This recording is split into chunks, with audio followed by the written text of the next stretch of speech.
Esse é o segundo documento, meu posicionamento. No documento anterior, falamos um pouco de quem sou e da importância em critérios na escolha de seu representante e concluímos falando sobre perguntas que tive ao conversar com amigos. Duas delas fiquei de responder neste documento número 2. São elas: qual é seu posicionamento político? Você é de direita ou é de esquerda? Nos dias de hoje, essa discussão divide muito o Brasil. Primeiro pelo fato de que muitos que se atribuem ser de direita ou de esquerda nem saberem o que isso significa. Analisam de forma rasa, tipo, apoia o PT, é de esquerda. Apoia o Bolsonaro, é de direita. É progressista, é de esquerda. É conservador, é de direita. Ou até o inimaginável, os que se dizem de direita acusarem esquerdistas como comunistas e os de esquerda acusarem direitistas de fascistas. Ora, há muito mais nessa discussão a ser analisado e que sequer passa pela cabeça de milhares de pessoas, que assim se intitulam, sem entender realmente o que são e o que querem. Não podemos nos definir ser de esquerda ou direita por apoiarmos ou criticarmos alguém, uma pessoa que simboliza ser direita ou esquerda. Temos que entender o que somos, o que pensamos, para então poder se enquadrar.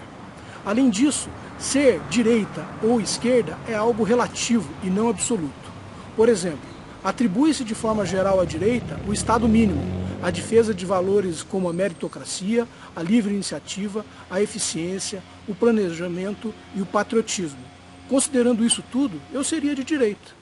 Já a esquerda tem um viés de reforçar sua crença, acreditando que o Estado deva produzir bem-estar com serviços de educação e saúde para todos, possibilitando melhor qualidade de vida para todos, melhor distribuição de renda, redução de desigualdades. Com essas considerações, eu seria de esquerda. Portanto, enquadrar-se em direita ou esquerda não é algo tão trivial, a não ser para os radicais. Mas, para responder a pergunta, eu diria que sou centro-esquerda. Qual a sua opinião sobre Lula e Bolsonaro? Não faz muito tempo eu caí na armadilha de criticar pessoas, ao invés de avaliar seus atos. Isso não é incomum de acontecer. O ser humano, de forma geral, cai nessa armadilha e, com isso, para de raciocinar e analisar os fatos e começa a acreditar que tudo que uma pessoa específica faz está certo ou errado, independente do que ela esteja fazendo.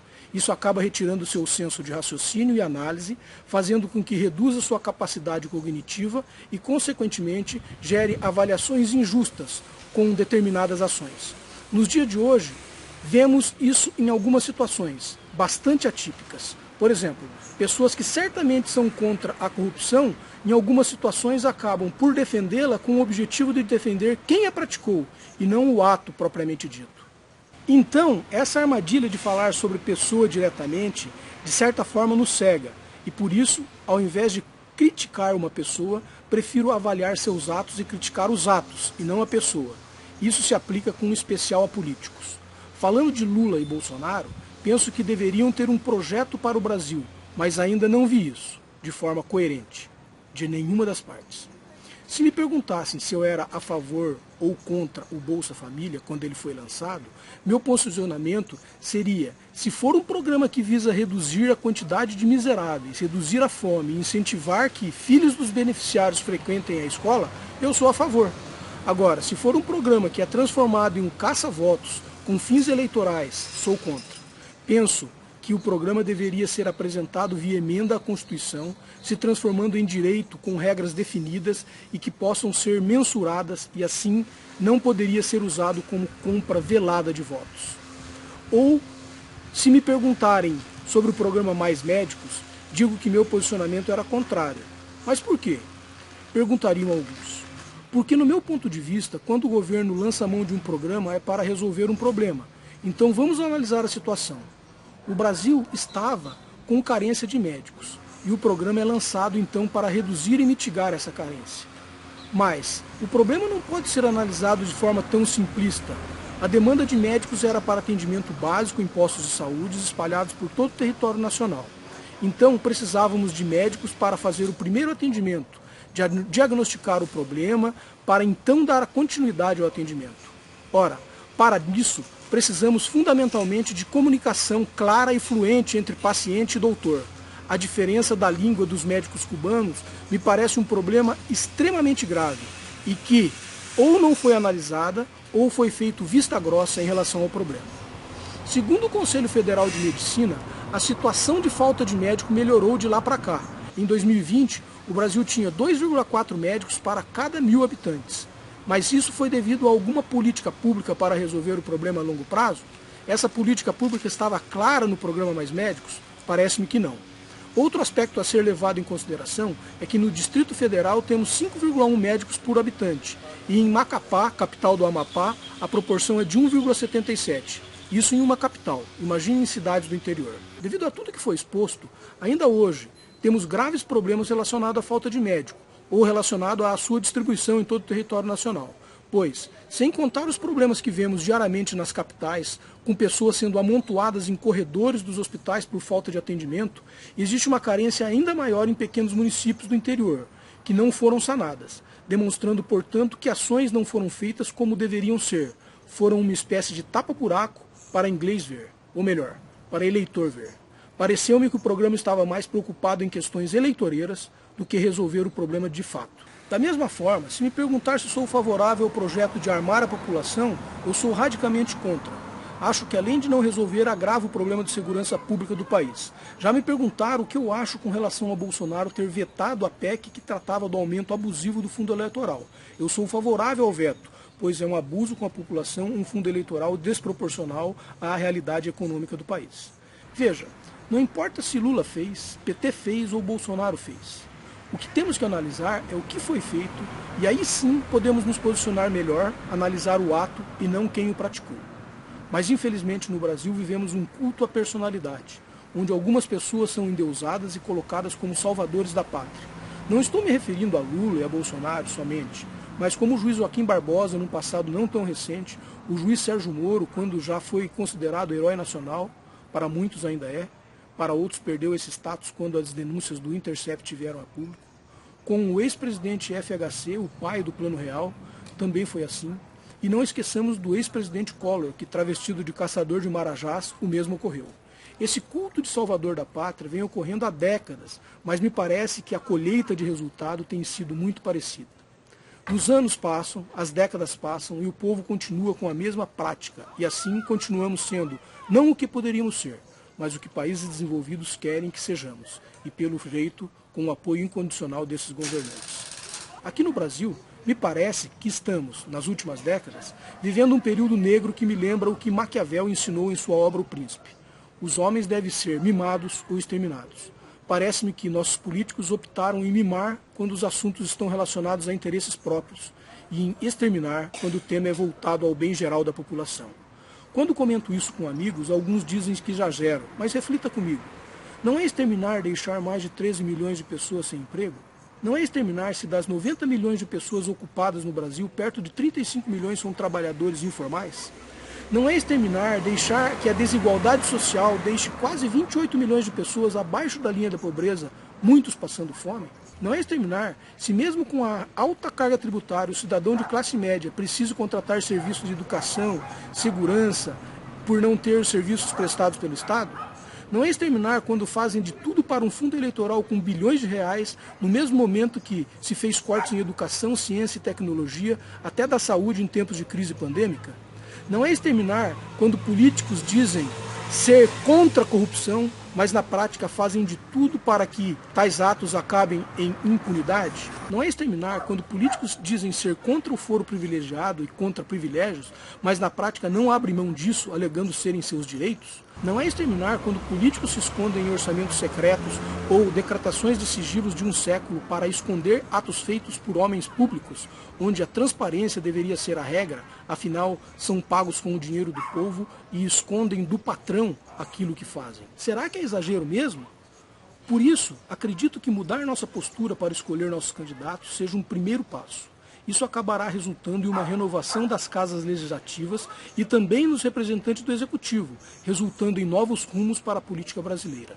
De acordo com a lei eleitoral, é possível solicitar financiamento de pessoas físicas para a campanha, e essa é a forma que acredito ser a mais correta, pois ela mitigaria o problema do abuso de poder para facilitar a eleição de candidatos. Essas doações são possíveis a partir de uma data específica.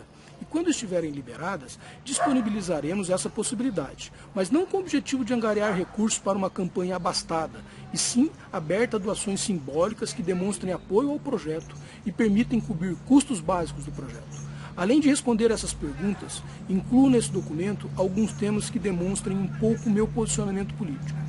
Programas assistenciais. Não me considero uma pessoa que é favorável ao assistencialismo, tampouco sou o contrário. Eu defendo que o programa de assistencialismo, se realmente necessário, deve existir com finalidade bem definida e que tal finalidade esteja bem distante de promoção eleitoreira. Vamos pegar um exemplo do programa Bolsa Família, agora chamado de Auxílio Brasil. Esse programa tem como finalidade retirar da extrema pobreza parte da população e permitir um mínimo para a subsistência. Alguém, em sã consciência, pode ser contrário a esse objetivo? Não, claro que não. Mas, quando a finalidade do programa se torna eleitoreira, aí temos um problema sério que deve ser enfrentado. Vejamos o que eu penso sobre o programa. O programa deve beneficiar realmente quem precisa, com critérios técnicos. Havendo crianças na família de beneficiários, deve haver a obrigatoriedade de estarem matriculadas e com frequência na escola. Atendido o critério técnico, a pessoa deveria ser cadastrada em um banco de dados nacional, indicando sua situação e de cada uma das pessoas que compõem o núcleo familiar, inclusive as crianças. O monitoramento desses bancos de dados deve ser feito pelos municípios, onde as pessoas estão, e não por órgão estadual ou federal. Junto com o programa, criar políticas públicas para dar condições a cada beneficiário, no futuro, poder sair do programa do governo. Sair do programa deveria ser tratado como uma vitória, pois significaria obter uma condição melhor, de forma a não estar mais na linha da pobreza. Que o programa seja enviado através de PEC para incluí-lo em definitivo na Constituição, para assegurar suas diretrizes independentemente de novo governo. Se o programa fosse assim, nós resolveríamos grande parte dos problemas existentes, tais como criança estudando obrigatoriamente gera um capital humano melhor, o que inevitavelmente em uma década resultará em melhoria na situação daquela criança e sua família, fazendo do programa um sucesso. Se não há essa contrapartida, o problema não se altera e no futuro aquela criança terá que ser beneficiária para que sua família sobreviva. Não haveria um dono do programa. O programa é do Brasil. Não importa governo, posição ideológica ou vontade de subverter o programa para angariar votos, esquecendo o seu principal objetivo.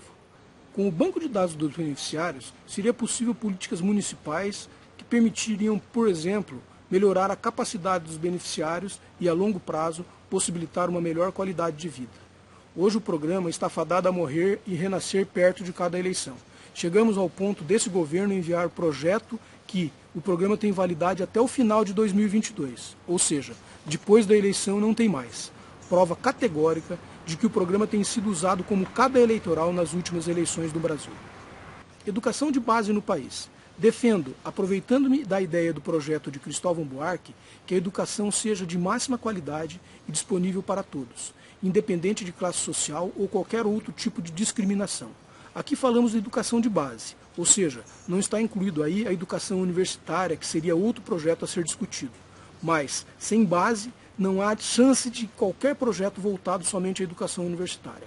Trata-se de um novo sistema de educação de base, um sistema único, bilíngue, público, nacional, com escola em tempo integral para nossas crianças e adolescentes. Uma ideia de escola igual para todos será um diferencial inestimável para o país, pois teremos maior capital humano e isso por si só possibilita o aumento de riqueza do país e, consequentemente, melhor qualidade de vida para todos. Sendo o capital o conhecimento, este socializado teremos como resultado maior riqueza e a transformação de nosso país em um país desenvolvido, gerando outro efeito benéfico, a redução de desigualdade social. Cristóvão Buarque diz que a educação deveria ser como a bola de futebol. Ela é redonda para ricos e para pobres, mostrando que deve ser igual e de qualidade para todos. Esqueçamos aqui as bolas de meia feitas por aqueles que não têm condições financeiras de adquirir uma bola de futebol de fato. Infelizmente, no Brasil, educação não é um objetivo de desejo para alguns. O objetivo de desejo é o diploma, o que é bem diferente. Portanto, um projeto para atingirmos nosso objetivo demandará tempo, mas a semente deve ser plantada, caso contrário não mudaremos o status quo atual. No meu ponto de vista, não apoiam um projeto como este para o país aqueles que querem que exista essa desigualdade, visando a facilidade na servidão. É como se escolhessem uma espécie de escravidão velada, mantendo tamanha desigualdade social, visando mão de obra barata para serem servidos. gerando remuneração normalmente abaixo daquela que o trabalhador precisa para viver dignamente. O que defendo é a proposta de Cristóvão Buarque, que está calcada na ideia de nacionalidade da educação. As escolas deixam de ser municipais ou estaduais e passam a ser federais. O projeto transformaria todas as escolas em escola pública federal, professor, demais funcionários, o prédio, os materiais e equipamentos, tudo. Se queremos uma escola de qualidade e igual em todo o território nacional, não adianta simplesmente mandar dinheiro para os municípios, pois o problema não é só o dinheiro, envolve gente, envolve gestão. Haveria uma carreira nacional de magistério, salário igual para todos os professores, com gratificação para aqueles que forem lecionar em cidades do interior. Seria quase como uma carreira de juiz que inicia sua profissão como um servidor público em comarcas menores e, se quiser, com o passar do tempo vai mudando para as comarcas maiores. Professores, todos concursados, qualidade no local de trabalho, nos materiais e equipamentos, o uso de tecnologias como o uso de recursos educacionais à distância. O projeto não é do dia para a noite. O próprio Cristóvão Buarque acredita que exige um tempo de 20 a 30 anos, mas a implantação poderia ser gradativa, não se fazendo algumas escolas federais, mas através da adoção de municípios inteiros, convertendo todas as escolas daquele município em escolas federais. Buarque diz que se adotarmos 100 cidades por ano, nos primeiros anos, e depois aumentarmos esse número, a meta de implantar o projeto em 20 ou 30 anos é plausível. Começaria com as cidades pequenas e elas serviriam de exemplo para o Brasil, pois depois de implantada, seria possível avaliar seus resultados e compará-la com o sistema atual adotado. Buarque diz que o custo anual por aluno dessas escolas seria de R$15 mil, considerando que temos em torno de 50 milhões de alunos que se beneficiariam com essas escolas, isso significa um gasto de 750 bilhões por ano, em torno de 6% do PIB. Considerando que hoje o gasto com a educação já é de 500 bilhões, o valor adicional não é tanto para obtermos escolas de primeiro mundo e, consequentemente, as benefícios que isso trará para o nosso país. No projeto, o salário do professor seria parecido com o custo anual por aluno. Isso resolveria outro problema, incentivaria muitos jovens a seguir a carreira do magistrado. Evidentemente que para o professor receber esse salário, passará 2 anos dando aula e só será efetivado quem realmente é bom. Além disso, periodicamente seriam submetidos a avaliações para ver se continuam ou não, de forma a manter os professores sempre atualizados e com dedicação exclusiva ao magistério. Eu incluiria no projeto que, se essa avaliação mostrar que algum professor está desatualizado, ele terá uma chance de, em um período de 6 meses, se preparar para poder continuar sua carreira. Isso para evitar que a carreira seja interrompida por apenas uma avaliação indicando que o professor está despreparado. É lógico que o projeto pode sofrer ajustes e melhorias. O que não pode ser mudado é a meta: escola de qualidade igual para todos. Mas esse projeto é possível e preciso para mudar o país. Ao meu ver, é uma escolha de qual país queremos para os nossos filhos e nossos netos. Segundo Buarque, temos que levantar a bandeira pela educação. Essa é a bandeira transformadora. Sabemos da importância da bandeira contra a corrupção e da bandeira relacionada à estabilidade monetária, mas essas últimas não vão fazer o Brasil diferente. Um Brasil onde o político nenhum roube vai melhorar, mas não vai fazer a revolução. A educação é um vetor de progresso e por isso o projeto seria uma revolução sintonizada com o progresso do século XXI, que é baseada no conhecimento que vem da educação. Buarque diz, com o que eu concordo fortemente, o analfabetismo é uma tortura e esse projeto visa eliminar essa tortura. Ao meu ver, temos que abrir nossas mentes e melhorar o bordão que diz: o trabalho gera riqueza, para o trabalho e o conhecimento geram riquezas. Sistema Público de Saúde.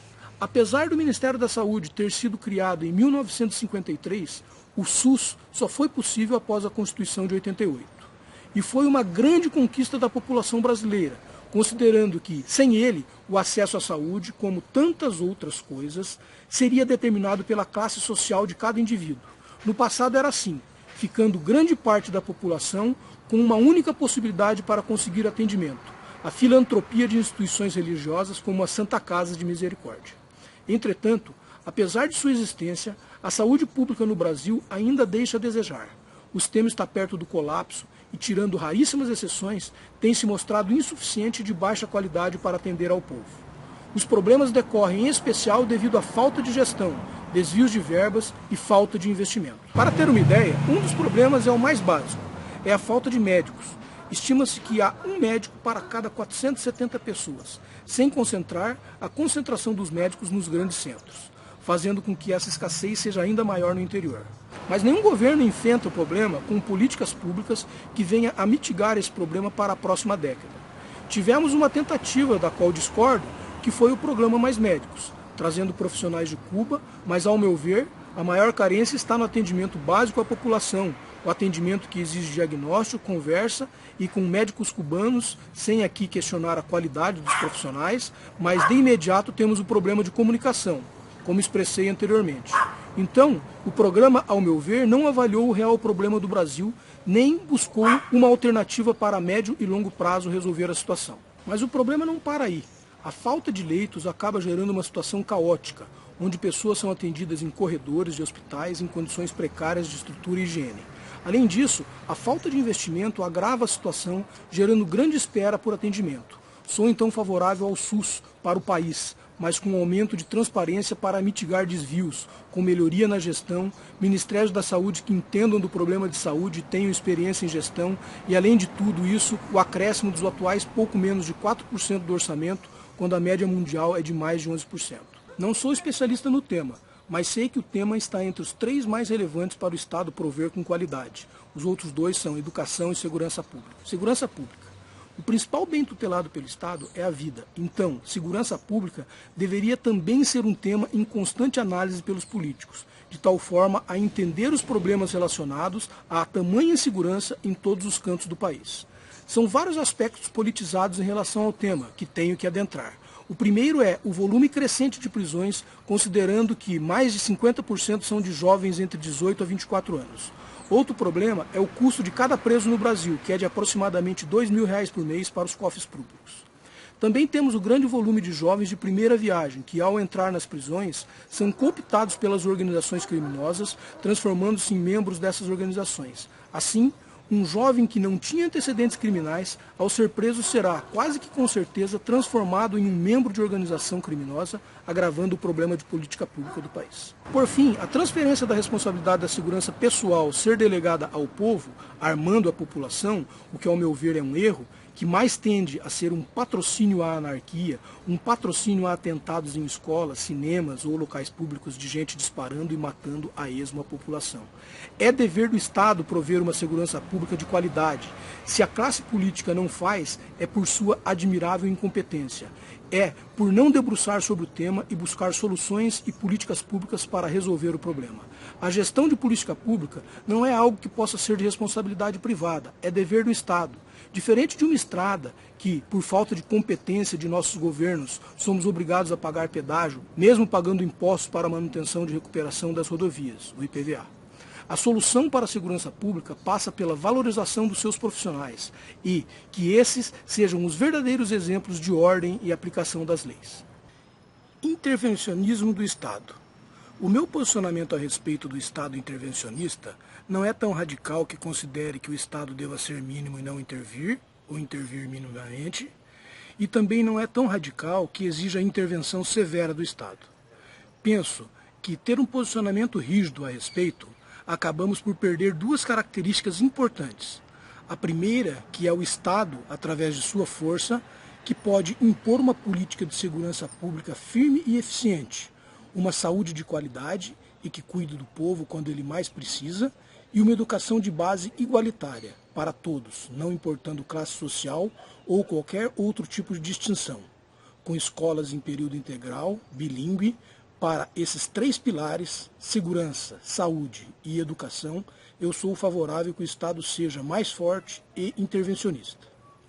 Com relação a empregos e leis trabalhistas, penso que o intervencionismo não deva ser como nos itens anteriores indicados, pois pode prejudicar investimento do setor privado e reduzir a possibilidade de produção de riqueza para todos. No entanto, o Estado não pode, nesse tema, deixar largado para definições de mercado. A história mostra que isso não funciona. Quando não havia regulação de Estado, o emprego era tratado de forma horrenda. No período da Revolução Industrial, nas indústrias inglesas, um trabalhador tinha jornada diária de 16 horas. Alguns chegavam a 19 horas. 6 dias por semana, com 30 minutos para o almoço, sem contar crianças em trabalhos estafantes com cargas horárias de mais de 12 horas. Deixar o emprego ser tratado com intervenção mínima é garantia de desequilíbrio e perda de qualidade de vida para trabalhadores. Por outro lado, não pode ser tão severa que sufoque empresários e gerem a este receio de contratar novos funcionários, pois, se precisar reduzir os funcionários em um momento de crise, é penalizado com encargos que acabam por ser um freio em novas contratações e não um freio para se evitar demissões. Da mesma forma, a intervenção para o meio ambiente deve sopesar dois aspectos. Primeiro, deve levar em consideração as regulações para que não haja uma degradação do meio ambiente e, segundo, deve também levar em consideração que os empreendimentos com sustentabilidade devem ter mais facilidade e menos burocracia para serem implementados. O Estado deve também punir severamente servidores que cobram propina para liberar determinados tipos de licenciamento, assim como punir severamente empreendedores que não respeitem o plano que apresentam para o empreendimento. Já no mercado e na economia, a intervenção deve ser mínima, controlando somente a meta de inflação e regulando situações de especulação que possam prejudicar grande parte da sociedade em benefício de poucos. Aqui incluo a regulação de juros exorbitantes cobrados por instituições financeiras, na realidade uma agiotagem ilegalizada, como expus no documento 3, principais problemas do Brasil na minha visão, evitando o que temos hoje, a prática de usura com o apoio das leis. Ao meu ver, esse tipo de lei que permite a agiotagem ilegalizada no Brasil deve ser mudada. Concordamos com o rumo que políticos traçam para o Brasil? Ao me fazer essa pergunta, às vezes me questiono se há rumo ou se estamos à deriva.